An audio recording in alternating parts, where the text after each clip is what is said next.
right, good afternoon. Happy Wednesday. How is everyone doing today? Good news or sad news, depending on how you look at it. Brian is not here today, so you got me. And we have a special guest too. So I want to start it as always. We want to talk about wins. We want to talk about what you got going on. What's on your mind? Any thoughts, any questions? Hi, Yaser. How are you? Hello, how are you? Good, thank you. So we had an order come in from the sister of someone we do a lot of work for. And she came for Mother's Day weekend from Tennessee. And her fiance has a pro rodeo tour. And they asked us to make some hats and sweatshirts and hoodies and t-shirts. And I'm telling you, she wasn't gone 24 hours.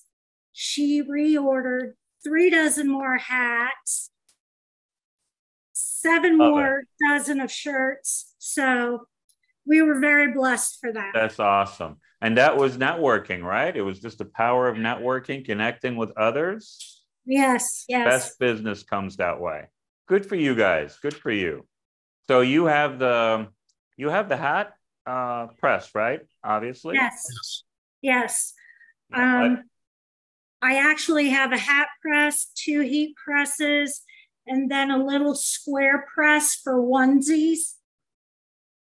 I've always said when you get one of the printers is definitely super important. It does the job, but you always want to think about what other accessories can you have, because they're not. They may be called accessories, but I think they should be called necessities, because without it, you wouldn't have been able to do the hats. And also, she challenged me because I'd never made embroidered patch before. I've made patches before, but not, an embroidered one. And I had the opportunity to order the twill, and it came out amazing. Look at that. Well, she should have known better not to challenge you guys. I know, right? Good job. Good job. Well, that's an awesome win. Okay. All right. Let's move on. Who else? Who do we have another win? Valerie, is there another win? There we go. Yes, I do. Talk to us. Actually, I just had a conversation this morning with some representatives from our major hospital here in the city about doing some t-shirts for them. So I'm excited about that. Beautiful, beautiful. Have any idea how many t-shirts we're talking about? No, because it's part of their marketing department.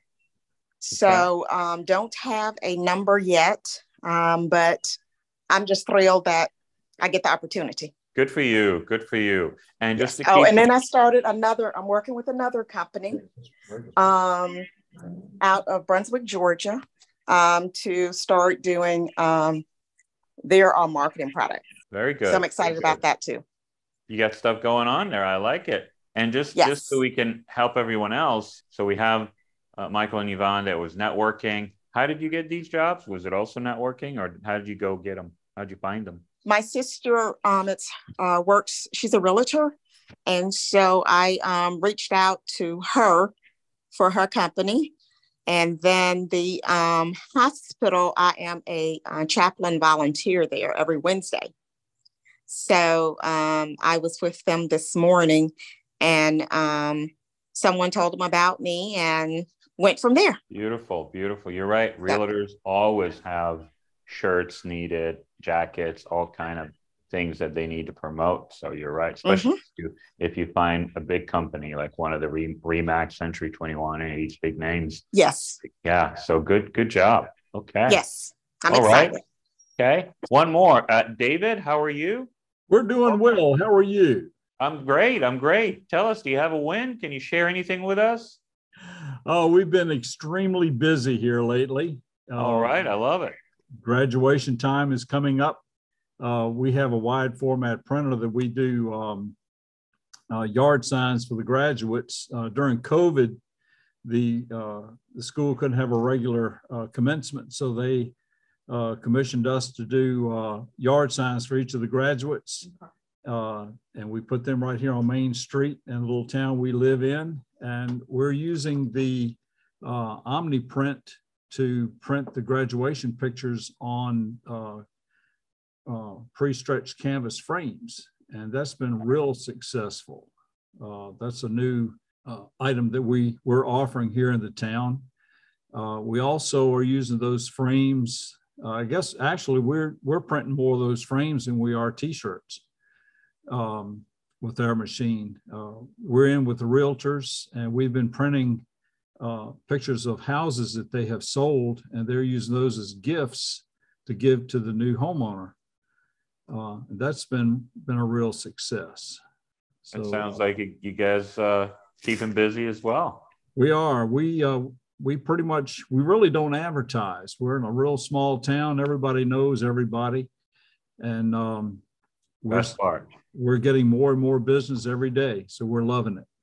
Well, definitely continue to do the same thing. And you guys remember too, never turn a job down, no matter how busy you are. Nope. Always know, I know we talk about it all the time. We're here to help you guys. We have a fulfillment center. If you ever find yourself can't do it, don't turn a job down. Use us, use our facility. We'll get the job done for you. We were just doing a 600 shirt that is needed in 24 hours for one of our customers. So if that ever happens, let us know. Sounds great. All right. All right. We're happy. We're still learning a lot about this machine. There's a lot of nuance about it. And which machine do you have? We have the FreeJet 330 Plus. Got you. Okay. We went to a trade show about a year or so ago, about a year, I guess it was, saw the machine, bought it on the spot.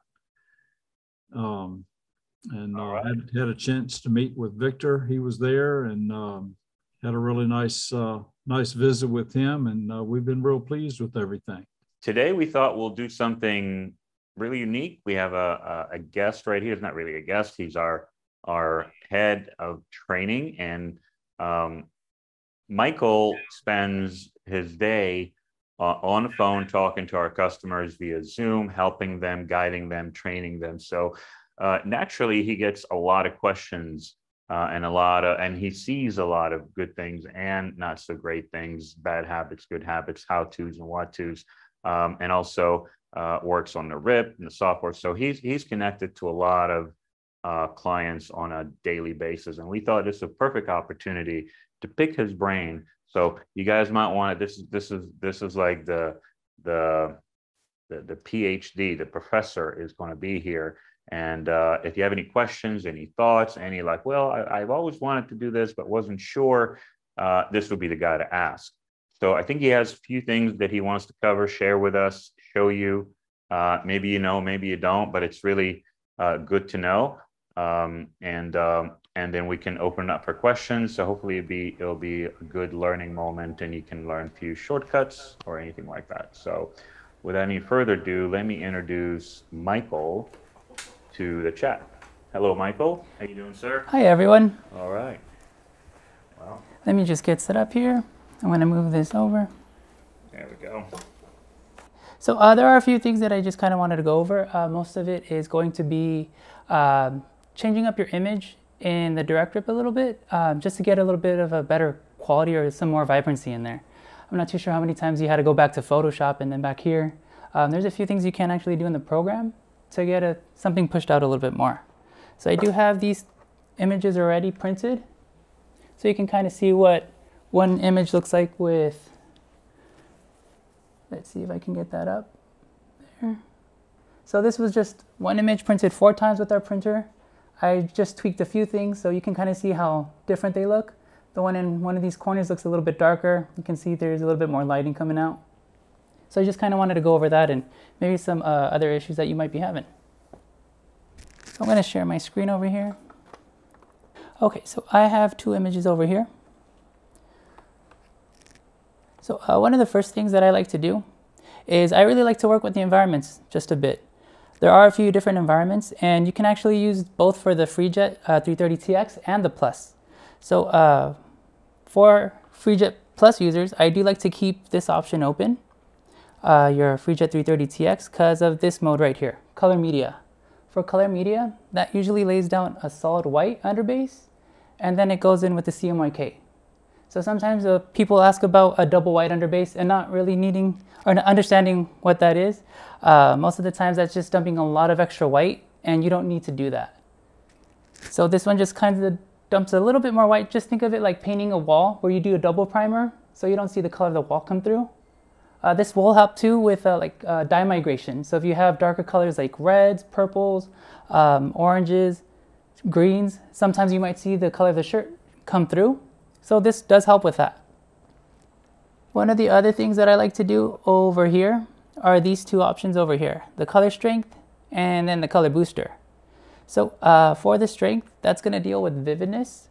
Some environments, if you do switch over, you might see that that does change up a little bit. Let's see if we can get one over here. A few of them are actually 100%. But that one does deal with some saturation. So if your images are a little too saturated, you can dial that down. If you are working with this one, I wouldn't go past 15% just because it's going to start to oversaturate your shirt. You might spend a little bit too much time printing and it just might start bleeding on you. This is at 100% though. I do start with this one, and this is going to be a vividness. So again, 15% max just because of that bleeding and that saturation. With that, I actually did run them down here under those two options. It's really not that much of a difference between ink cost. So this is with, oh, I didn't set up the ink cost on this one. Let me change that up really quick.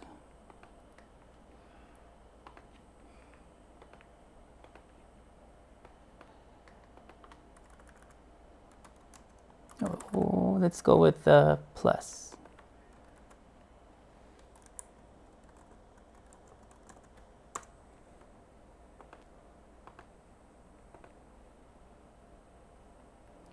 And then there we go. So yeah, that second one was $1.13 with just the booster that I added earlier, and then this was $1.14 with the vividness. So really only 1 cent. There is one other thing that I do like to use, and that would be under adjustment, and that would be the hue and saturation. So when you do click on this, this is one of the only times you can actually see something change on screen. So what I like to do is I like to just bump this up, the hue 1 point, and then I'll bump up the saturation 1 point. And then most of the times you can see that change on screen. And when you do run that, let's see if I can rip it down here.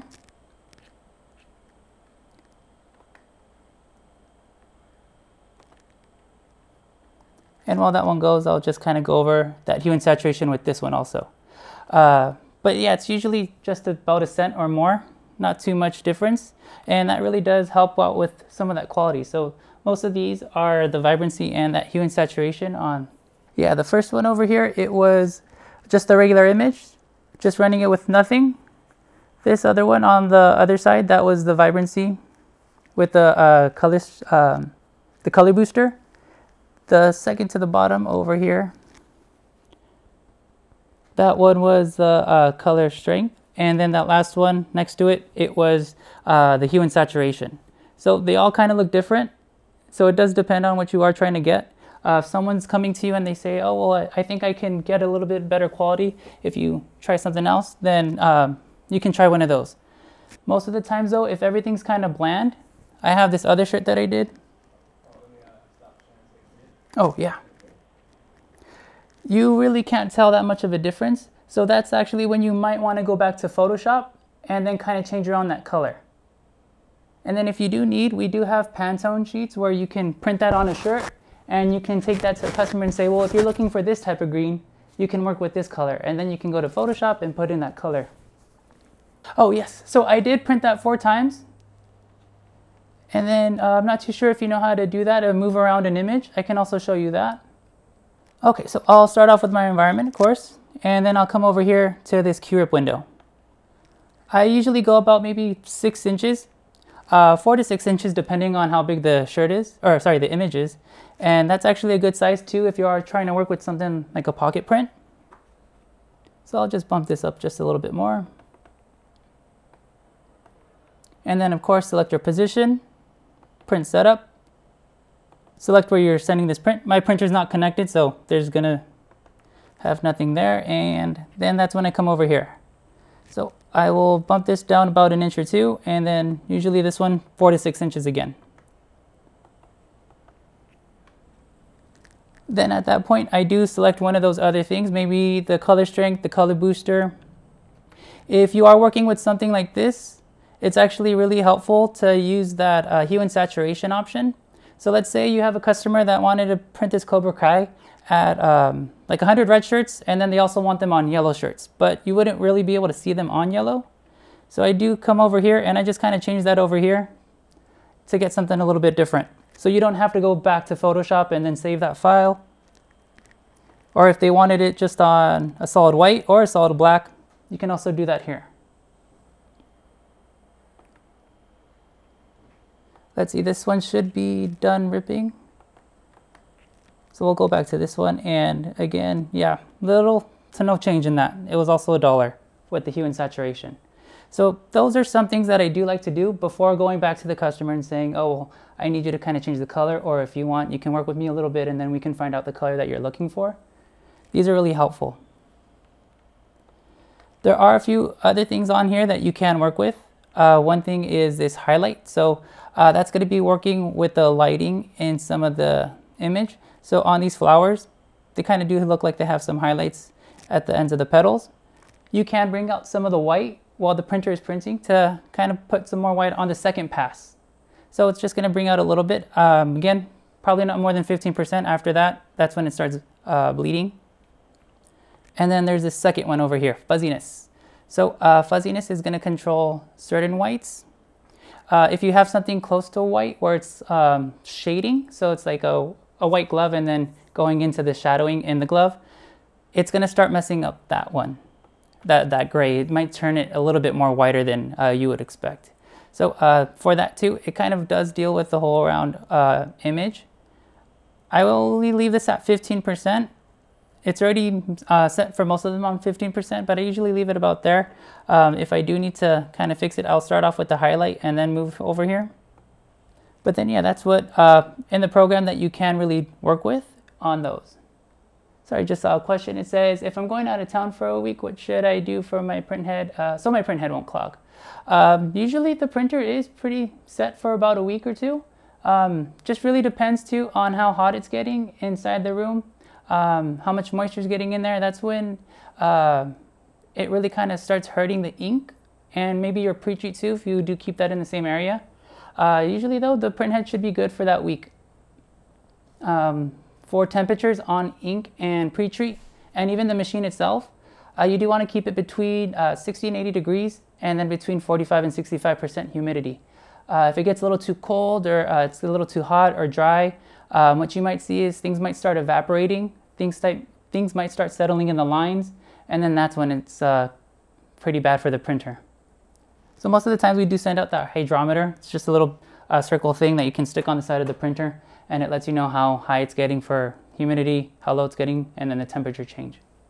Let's see, on this too, let's say you do have this job, or you have a client and they like to come back and they just want this printed 100 times, and then maybe in another week they do want to print it again. You don't have to set up the file again the same way. Or let's say you just forgot, you didn't write it down. There is a way to kind of save that in the program. So let me just minimize these. And then I think since this one has already been ripped, I'll work with this one. So you would want to take their file and then you would want to set it up like you were going to print it. Or if you had already printed it, you can just skip the rip. But once it has been ripped or it has been printed, you can come over here to this right side, and then there's going to be a save location. Over here there's 3 little dots, and then you are able to save that wherever you need. So I would create a folder for any jobs that you are going to be repeating. So I'll just put it on the desktop for right now. Make sure though that you do change the name to something that you would remember, because you can see mine, it just has the file name. So it's going to get really confusing when you do save it. So I'll just save it there for right now. And then you're going to come over here to the very left corner, with this floppy disk, and you're going to want to save it there as well. Once that's done, it'll let you know that it's saved over here. And then you would actually come over here instead of opening the file normally. So I'm going to look for it on my desktop, and here it is. When you do save it and you try to open it up, you are going to see that it is going to have a blank page. So that is why it's important to kind of name your files if you do have someone coming in over and over and they're trying to print the same thing. But once you do find it, you can open it. It'll load at the bottom, and then from there you can print it. I know that was just a bit of information pretty quick. Were there any questions on anything of that part? Got it, maybe a little later.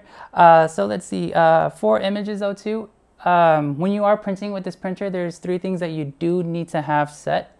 You do want to make sure you have a quality image, because no matter what you put in this printer, it will print it out that way. When I'm working with my images, I actually like to start with something really pretty big. If we go back to this one with the flowers, I think it's actually set to about 40 inches. So it's always better to kind of shrink than expand, because that's when we get our pixelization. So that's the first thing. You do want to start off with a good quality image. The next thing would be pre-treat. So with the pre-treat, you do need to make sure that you have a solid layer. What can happen is, I don't think it's on this one, but you might start seeing some breaking in the image. You might start seeing some pinholes, things like that, where things are just kind of falling through. So you do need to have a good solid foundation. When you are working with the pre-treat, thinner shirts would need a little bit less than thicker shirts, and that's just because there's more material. And then let's see. The last one is just the shirt itself. So it is best to have some ring spun, something that has good solid fiber or foundation, so that you can get that solid pre-treat and then that good image. And let's see, there's one more question, I think. Yeah, we'll do. If you do need to, you can always email me. Mauricio can put my email in the chat. And then, yeah, we can also talk about some settings that you can work with, or if something's going a little bit wonky, then I can help you out with that. Okay, yeah, it looks like it'll be on next week on our YouTube channel. Let's see, did anyone come up with any kind of questions while I was going over that? Or if anyone would like to speak, they can go ahead and raise their hand, and then we can get them into. You don't have to type it in. Yeah. Hi. Hiya. Got a question. If I can, I'm going to hold these shirts or shirt samples up and let you take a look at them. Okay, yeah. We have been working with trying to improve the vividness of our print. And this is basically what we're getting right now, which we like. This is off the printer. Mm-hmm. But after that, after we've run it through the press, I don't know where I went there. This is markedly less vivid. Oh yeah, yeah, it kind of dulls out after the wash a bit, or even after you heat press it too. This is right out of the heat press. It hadn't been touched after that. We did the 2 presses like we're supposed to. Yeah, it really knocked the vividness out of the color. How do we keep that from happening? I would actually work with that hue and saturation. That does help with the after printing process, with bringing that or keeping that quality that you have. So what would I do? We liked the vividness after it came out of the printer. As soon as we took it out of the printer, it looked great. But then when we put it in the heat press and pressed it twice, it just knocked the vividness right out of it. Definitely, yeah. Then I would start off maybe with that. Let me share my screen again. I'd probably just start off with this adjustment and then hue and saturation again. Usually that keeps it true to what you do see on after printing. Well, after the printing, it was great. It was after the heat is where we had problems. Or sorry, yeah. Then after you press it, it will keep that vibrancy. Okay. Now, in that same thought, when we're pressing the shirt, is the heat drying the ink, or is the press pressing the ink into the pre-treat? It seems to me I saw somewhere on YouTube or something where people are using a dryer to dry their shirts after it comes off the printer. I had one suggestion made that we take the heat press and raise it up off of the bottom platen put the shirt in and just let it kind of hover over till it dried. Is that going to do anything as far as the color fastness so that it, it's not going to come out in the wash? You might have some difference where it's just not going to be changing that much, where after you press it, you said you kind of lose that vibrancy a bit.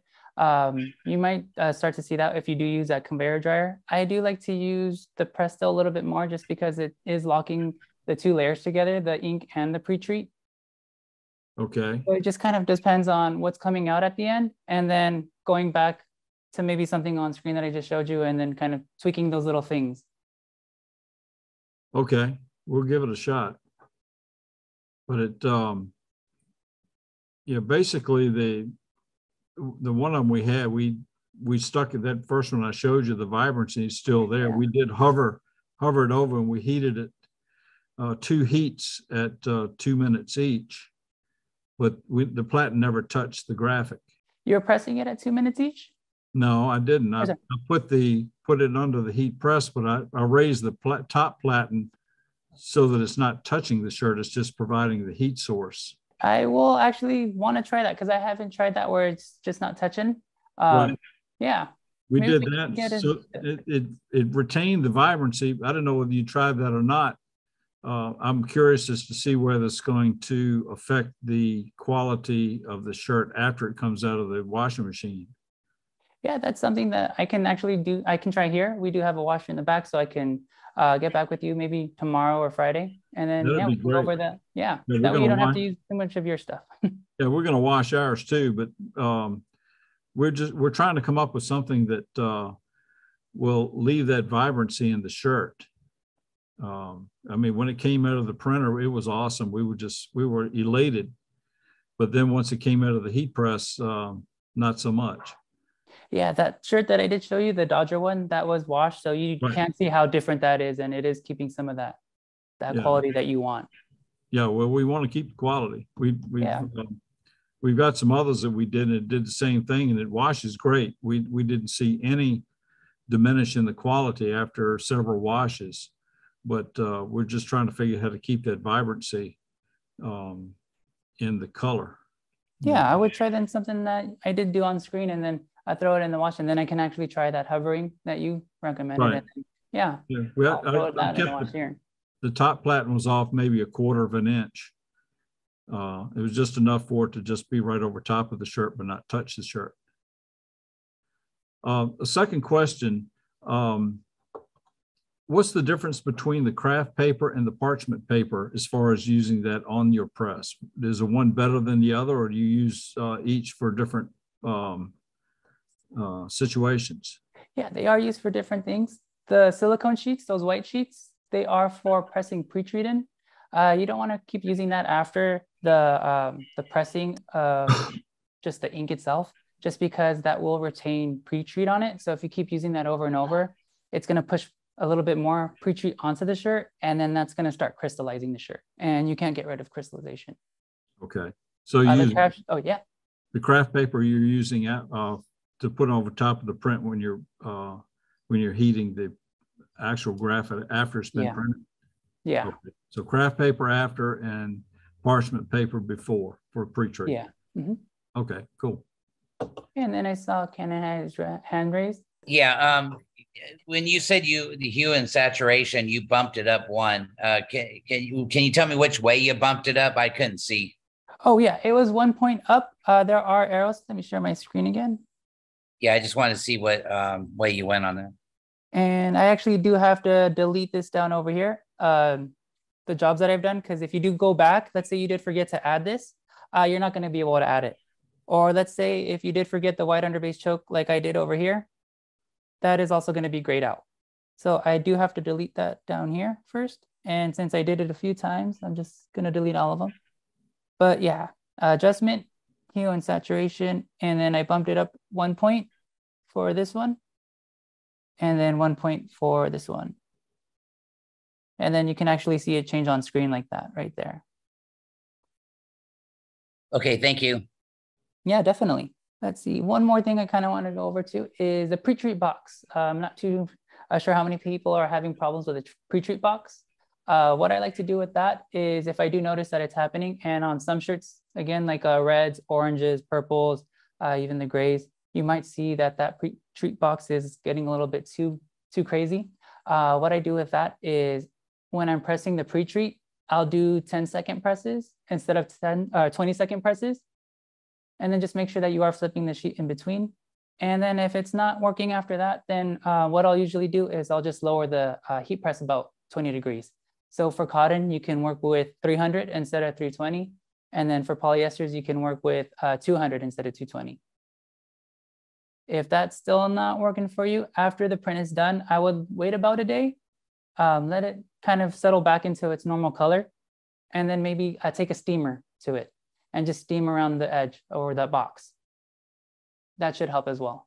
Oh, I see another one. Yeah, I actually have seen, it says, can I put super nozzle cleaner when I leave for a week?